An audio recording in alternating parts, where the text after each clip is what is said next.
Allez, on continue notre série de prédications. J'aime prêcher comme ça dans des séries de prédications qui nous invitent à réfléchir sur notre vie et sur ce que Dieu aime à nous dire semaine après semaine. Et on est dans cette série de prédications qui s'appelle « Oser la foi, la clé des miracles ». Et cette semaine, on va parler d'engagement, de oser s'engager. Parce que notre vie, finalement, prend la forme de nos engagements. Quand on réfléchit un peu à ça, on devient ce dans quoi on s'engage.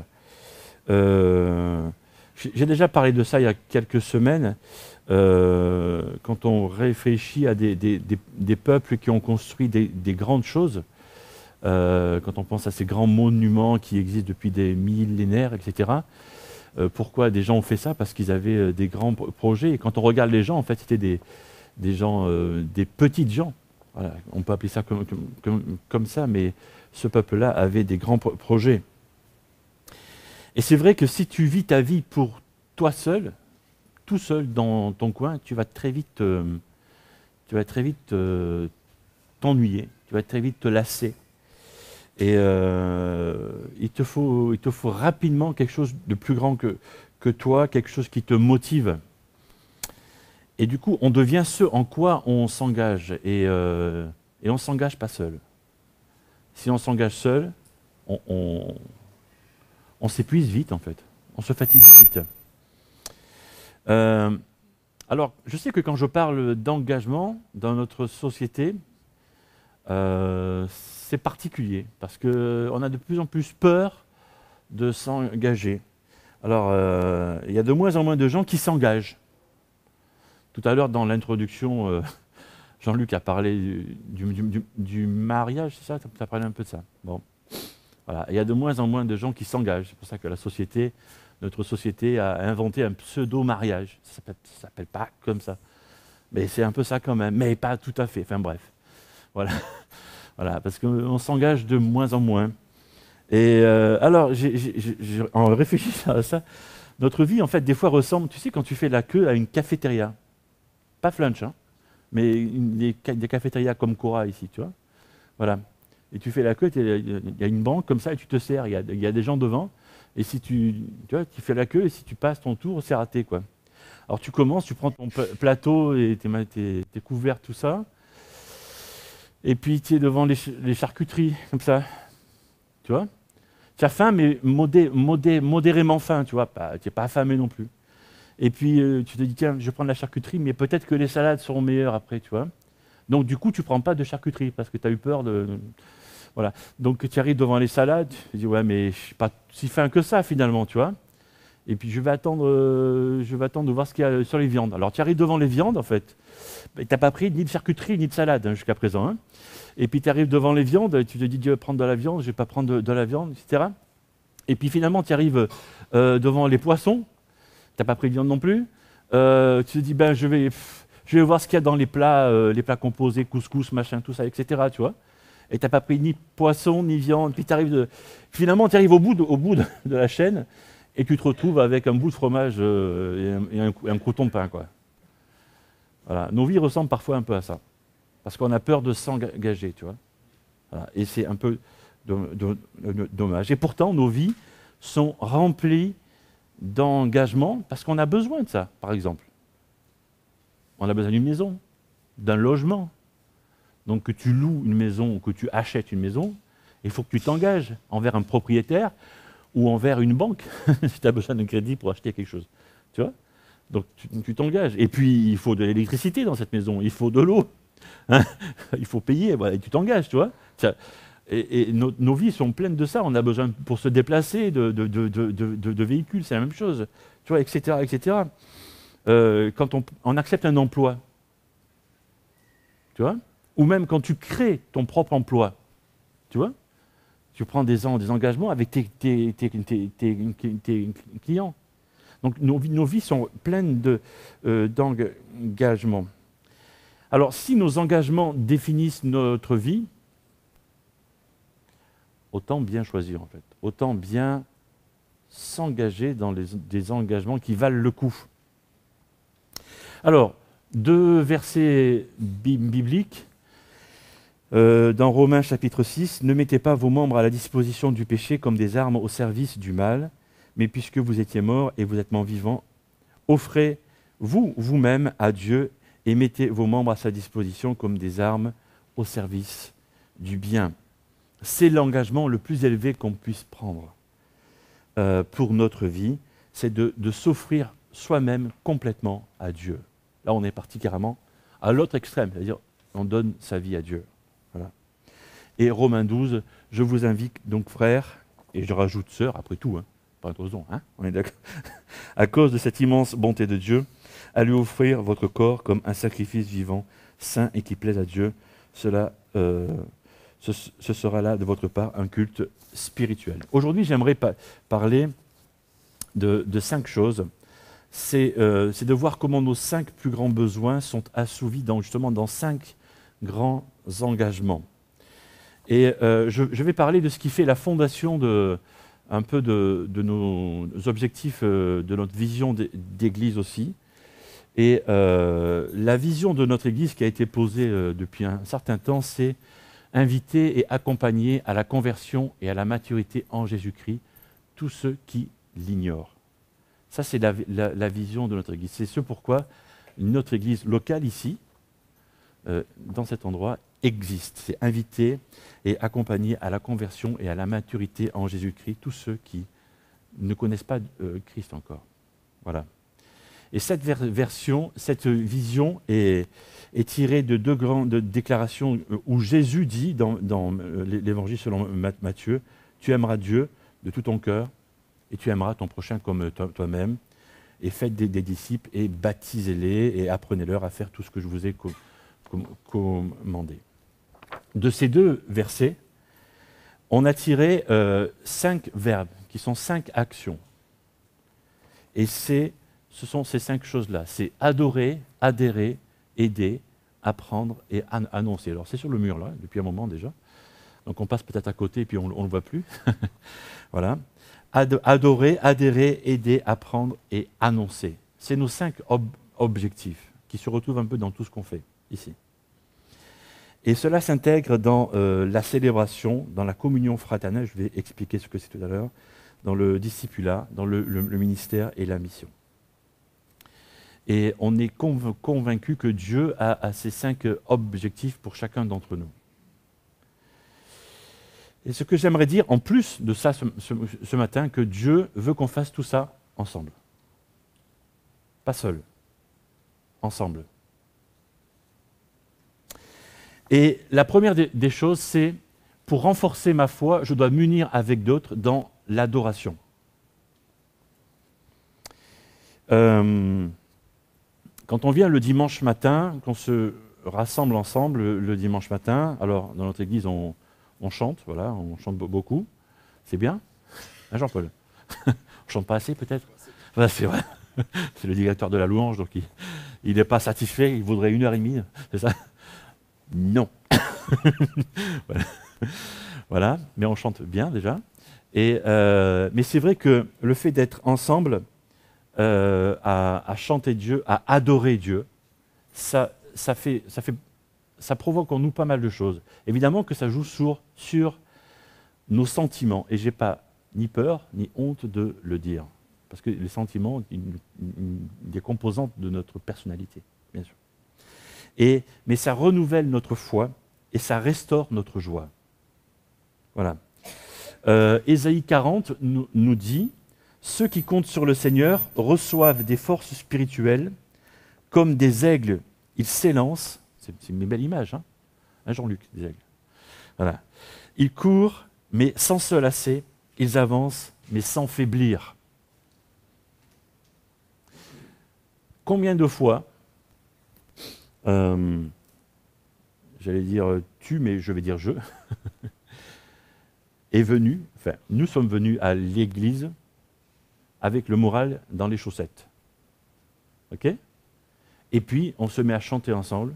Étonnamment, c'est bizarre, hein? C'est mystérieux. Après avoir chanté, ça va mieux. Bizarre, hein? Non, c'est pas bizarre. C'est pas bizarre. Quand on est ensemble à adorer Dieu, Dieu renouvelle ta foi. Dieu restaure, répare, corrige ta joie. C'est ce que l'adoration fait. En fait, on vient pour donner quelque chose à Dieu, parce que l'adoration, c'est ça.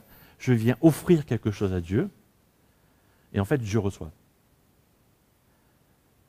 Et c'est quelque chose qu'on fait quand on est ensemble. Ça.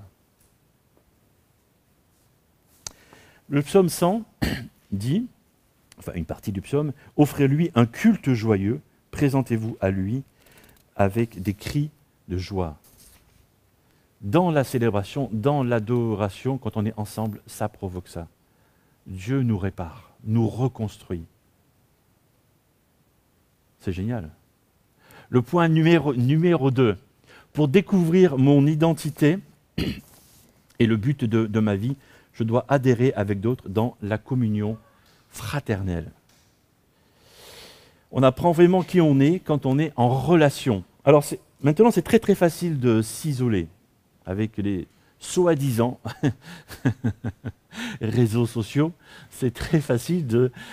Plus il y a de réseaux sociaux, plus on s'isole en fait. Hein. Mais voilà. Et on dit, je suis en relation avec... La relation avec les gens, c'est quand tu es face à face, les yeux dans les yeux, ou la main sur l'épaule, ou en train de se faire des bisous, ou je sais pas quoi. Enfin bref, la relation, c'est ça quoi. Ou en train de s'engueuler aussi. Ah oui. Oui, ou en train de rire ensemble aussi, ou en train de pleurer ensemble, tu vois. Ou en train de faire les magasins ensemble. En train de s'acheter des chaussures ensemble, par exemple, les filles. Voilà. Ou en train de faire de la mécanique ensemble, ou en train de, je sais pas, la relation, c'est ça, c'est pas vrai? Ou en train de prier ensemble. Ah, j'allais oublier qu'on était dans une église, tu vois. Voilà. Voilà. Non, mais c'est ça, la relation, c'est ça. Ok. On est vraiment en relation avec l'autre quand on est ensemble. Voilà. Parce que, et on découvre vraiment qui on est quand on se frotte, si je peux dire, un peu à l'autre. C'est-à-dire quand on est vrai avec l'autre. Parce que quand on est seul chez soi, c'est très facile de s'imaginer hein, le prince de mon royaume, hein, chez moi, tu vois. J'ai tout ce qu'il faut chez moi, hein, tu vois. J'ai mon canapé, j'ai ma télé, j'ai mon frigidaire, hein, ça se voit que j'ai mon frigidaire. Tu vois, j'ai tout ce qu'il faut. Hein, j'ai ma petite voiture, je fais mes petites commissions, tranquille. Je vais à mon petit boulot, je suis tranquille, tu vois. Voilà. Mais quand je suis en vraie relation avec les autres me renvoient à moi-même. Ils me disent qui je suis vraiment, tu vois. Que ça me plaise ou non. Voilà. Les relations servent à ça. Je découvre mon identité et le but de ma vie quand j'adhère à une communion fraternelle. Alors, Romains 12 dit ici, « Nous avons un seul corps, mais avec plusieurs parties qui ont toutes des fonctions différentes. De même, bien que nous soyons nombreux, nous formons un seul corps dans l'union avec le Christ. Nous sommes tous unis les uns aux autres comme les parties d'un même corps. » Alors c'est l'apôtre Paul qui écrit, il prend l'exemple du corps, etc. Alors c'est vrai que, bon, alors je commence à être sourd, j'ai tellement fait de la musique que je suis un peu sourd, mais bon, imaginons que j'entends encore un peu. Voilà. Mais si je prends mon oreille, là, je découpe mon oreille, ah, ça devient gore, hein, je découpe mon oreille et je la pose là, voilà, ok? C'est mon oreille. Et peut-être qu'un tueur qui me connaît assez bien, qui m'a vu souvent de profil parce qu'on a fait de la route ensemble, tu vois, donc j'avais mon oreille, il dit tiens, c'est l'oreille à Eric. Tu vois, mais en fait, elle ne me servira plus à rien. Tu vois? Le truc, c'est ça, quoi. Le truc, c'est qu'il faut être ensemble pour que ce soit utile. Si on n'est pas ensemble, on n'est pas utile. L'idée, c'est ça. L'objectif de Dieu pour une église, c'est que les membres soient connectés ensemble, qu'ils soient en relation les uns avec les autres. Et c'est alors qu'on devient le corps de Christ. Et si on n'est pas connecté ensemble, on n'atteint pas l'objectif. Éphésiens chapitre 2, c'est le... Voilà, Éphésiens chapitre 2, par sa mort sur la croix, le Christ les a tous réunis en un seul corps et les a réconciliés avec Dieu par la croix il a détruit la haine. Alors ici, l'auteur, ici, l'apôtre Paul, parle de toutes les nations, de toutes les races, de tous les groupes ethniques, etc. Et il parle de tous ces gens qu'il a réunis dans une seule famille, dans un seul corps, dans l'Église.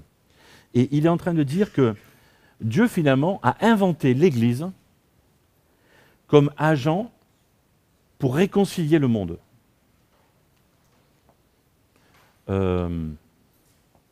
Bon, on a du travail alors. Hein. On a encore, bon, ça aussi c'est à faire, ok. Je le note, Seigneur, ok. Ok, non mais ça, voilà, c'est écrit dans la Bible, hein. Donc après on croit à la Bible, on n'y croit pas, mais je suis d'accord, mais c'est écrit en même temps. Hein. Voilà. Dieu a inventé l'Église comme le seul endroit où il n'y a pas de différence entre les blancs, les noirs, les jaunes ou tout ce que vous voulez. Il n'y a pas de différence. Entre hommes et femmes, il n'y a pas de différence. 2 Corinthiens chapitre 5, tout cela vient de Dieu qui nous a réconciliés avec lui par le Christ, qui nous a confié la tâche d'amener d'autres hommes à la réconciliation avec lui. Car par le Christ, Dieu a agi pour réconcilier tous les humains avec lui, sans tenir compte de leurs fautes. Il nous a chargés d'annoncer cette œuvre de réconciliation. Donc adhérer avec d'autres dans la communion fraternelle, c'est être ensemble avec d'autres frères et sœurs.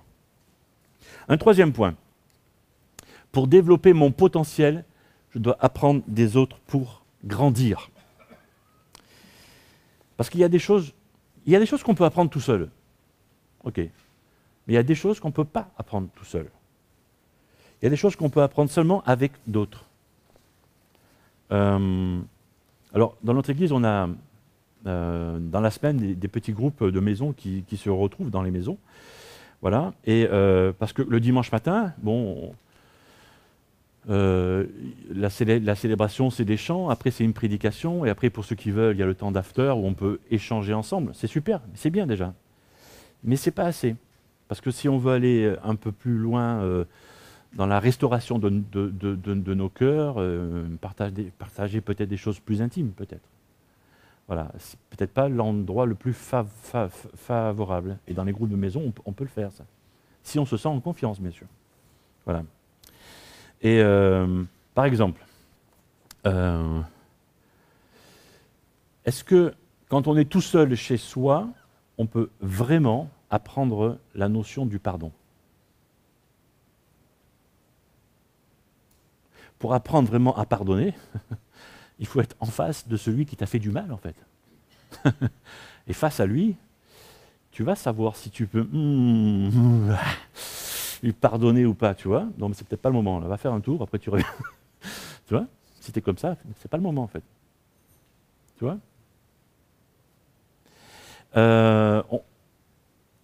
Est-ce que tu peux apprendre tout seul la loyauté? La loyauté, non. Si tu fréquentes, si tu as un ami, un pote, une amie, etc., si tu fréquentes ou tu la fréquentes souvent, c'est là qu'on devient loyal. L'amour, la bonté, la bienveillance, la générosité, etc., etc. Vous voyez tous ces bons sentiments qui sont à vivre vraiment. Ça se vit dans les rôles, dans les relations. Éphésiens chapitre 4, c'est grâce à lui que le corps forme un tout solide, bien uni, par toutes les articulations dont il est pourvu. Ainsi, lorsque chaque partie fonctionne comme elle doit, le corps entier grandit et se développe par l'amour. On a besoin les uns des autres.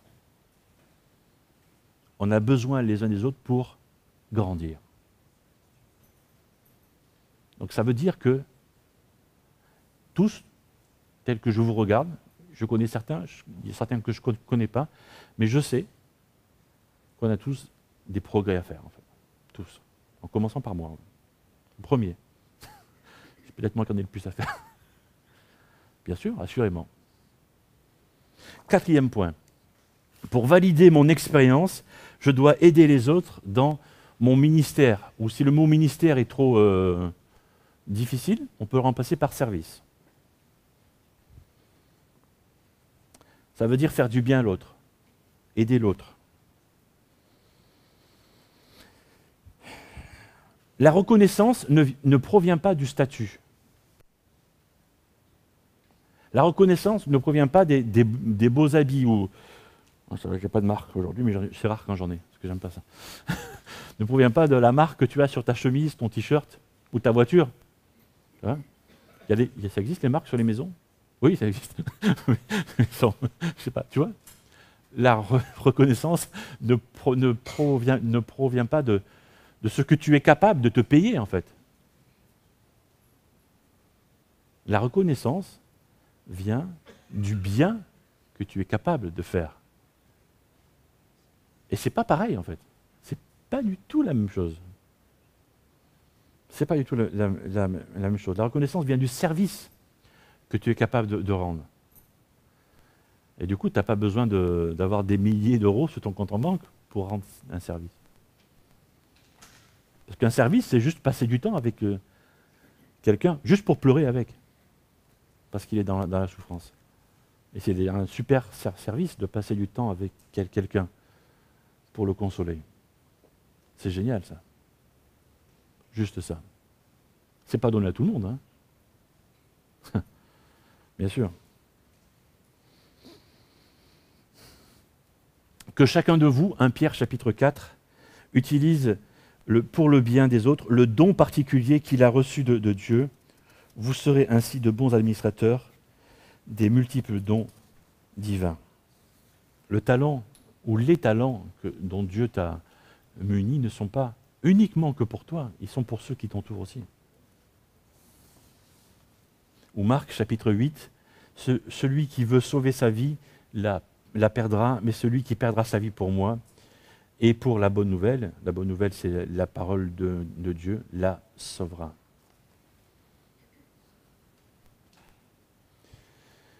Ce service, le fait qu'on mette en pratique nos dons, on est censé le faire ensemble, en équipe, parce qu'on est toujours mieux ensemble. Et j'aimerais citer ce texte-là, de Ecclésiaste chapitre 4, je vais le lire. 2 hommes associés sont plus heureux qu'un homme solitaire. À 2, ils tirent un bon profit de leur travail. Si l'un d'eux tombe, l'autre se relève. Par contre, celui qui est seul est bien à plaindre. Car s'il tombe, il n'y a personne pour le relever. Lorsqu'on peut dormir à 2, on se tient chaud. C'est très pragmatique, en fait. Il est génial, ce texte. Ainsi que celui qui est seul n'arrive pas à se réchauffer. Deux personnes peuvent résister à une attaque qui viendrait à bout d'un seul homme. Plus une corde à 2 brins, plus elle est solide. 3 choses quand on travaille ensemble. D'abord, on maximise l'impact de nos activités. À 2, ils tirent un bon profit de leur travail. Évidemment, quand on est plusieurs à faire la même chose, le travail va plus vite. Bien sûr, ça c'est évident. Hein, quand on est 2 à préparer un repas, il y en a un qui épluche les patates, l'autre il fait autre chose, c'est ça. Hein, voilà, l'équipe de choc. Là. Voilà, bien sûr. Mais oui, voilà. Et puis, alors, le texte qu'on a lu, il me plaît, je vais vous dire pourquoi. Parce qu'il pense à l'échec. Regardez ça. 2 hommes associés sont plus heureux, etc. À 2, ils tirent un bon profit. Si l'un d'eux tombe, ça c'est l'échec. Vous voyez ? Ça veut dire que vous avez le droit de vous tromper. J'ai le droit de me tromper. On a le droit de tomber, en fait. C'est génial, non ?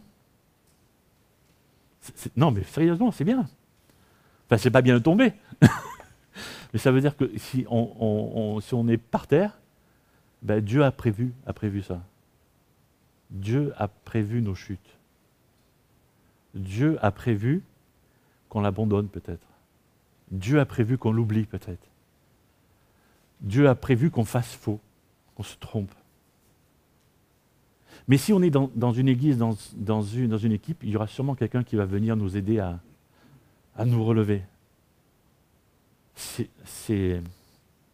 J'aime Dieu pour ça. J'aime la Bible pour ça, parce qu'elle est vraie. C'est un vrai regard sur les hommes, sur les femmes. C'est pas du flan, quoi. C'est pas de la triche. Tu vois ? Voilà.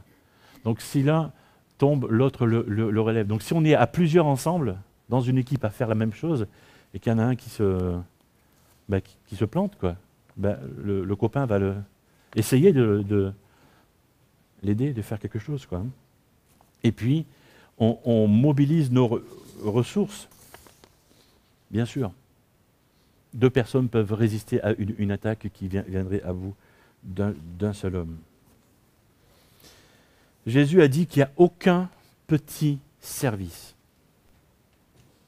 Il n'y a aucun petit service. Dans Matthieu 25, toutes les fois que vous l'avez fait à l'un de ces plus petits de mes frères, c'est à moi que vous l'avez fait. Je ne sais pas si j'ai noté ce texte dans les suivis.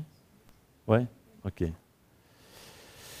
Alors vous savez quoi, si vous me connaissez, vous savez que j'ai une imagination assez fertile.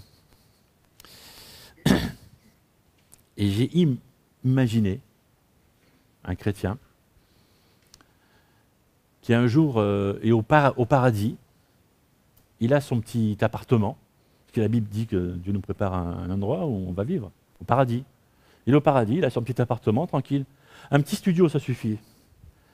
Et il vit sa petite vie tranquille au paradis. Il est là depuis 10 000 ans, parce que l'éternité c'est long. Ça fait 10 000 ans qu'il est là. Et puis il y a quelqu'un qui frappe à la porte. C'est Jésus. Toc, toc, toc. Et Jésus arrive avec un gros sac comme ça. Il dit, tiens, c'est pour toi. Donc il ouvre, et c'est rempli de pièces d'or. Alors le chrétien dit, mais pourquoi j'ai rien fait pour ça? Et Jésus dit, si, tu ne te rappelles pas, tous les vendredis matin, pendant 20 ans, ta petite voisine que tu as amenée au marché, c'était moi. Puis il y a un autre, il dira, tu ne te rappelles pas? Le petit monsieur que tu aidais là, c'était moi.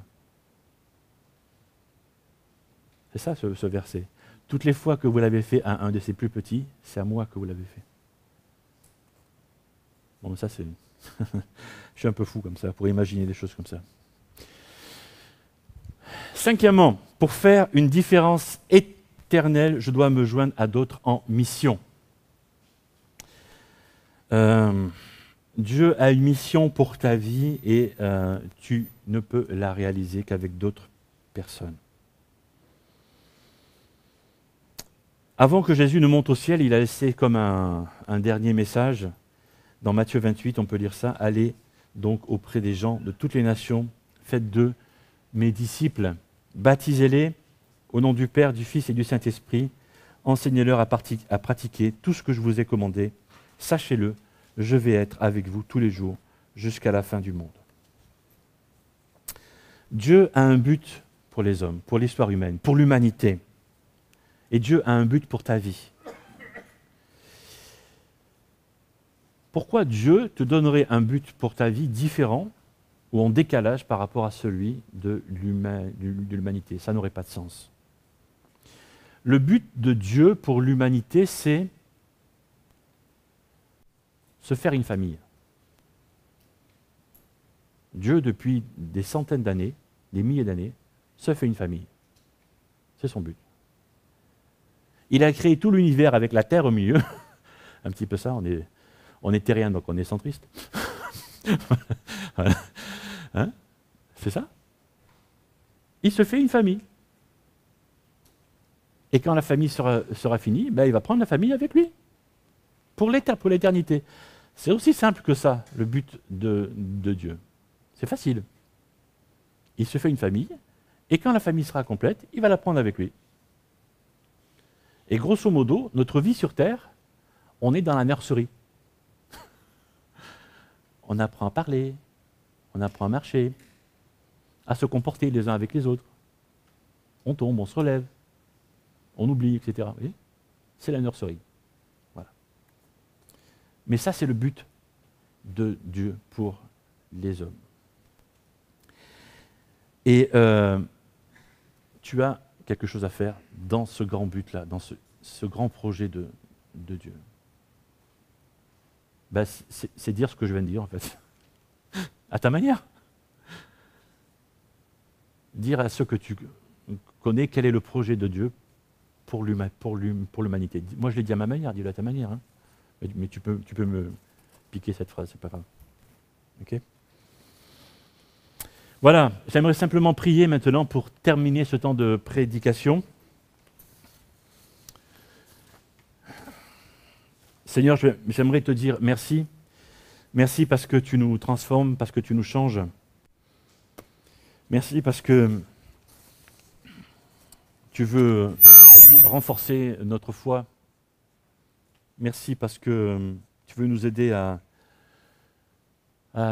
découvrir ou redécouvrir notre identité et le but de notre vie. Merci parce que tu veux développer notre potentiel, parce que tu veux nous faire valider notre expérience et que tu veux nous permettre de marquer une différence. Merci pour l'Église aussi, Seigneur, qui est avec cette mission particulière qui a l'air d'être un endroit où les hommes et les femmes sont des agents de réconciliation. Et Seigneur, donne-nous d'être des hommes et des femmes qui accueillent tous ceux que tu leur envoies. Et que nous puissions ensemble être fidèles dans cette mission. Pardon Seigneur si nous nous sommes éloignés de toi et peut-être que l'un ou l'autre aimerait simplement se rapprocher de toi ce matin en te faisant cette petite prière. Pardon Seigneur pour mon éloignement. Et Seigneur, je veux me rapprocher de toi, revenir vers toi en te demandant de devenir le maître de ma vie, de redevenir le maître de ma vie. Pardon pour mes erreurs, pardon pour mes fautes. Et Seigneur,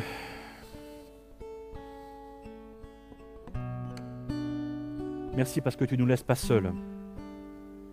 Tu nous donnes des amis, ce que nous appelons des frères et sœurs en Christ, d'autres hommes, d'autres femmes, qui font partie de cette même famille que tu te construis. Alors c'est vrai, on est proche plus avec certains qu'avec d'autres, ben c'est comme ça. Et merci parce que tu permets qu'on travaille ensemble. Permets-nous de développer encore ces relations et qu'on puisse être fidèles à ce que tu nous demandes de faire. Que la gloire te revienne, Seigneur Jésus, toute la gloire. Amen.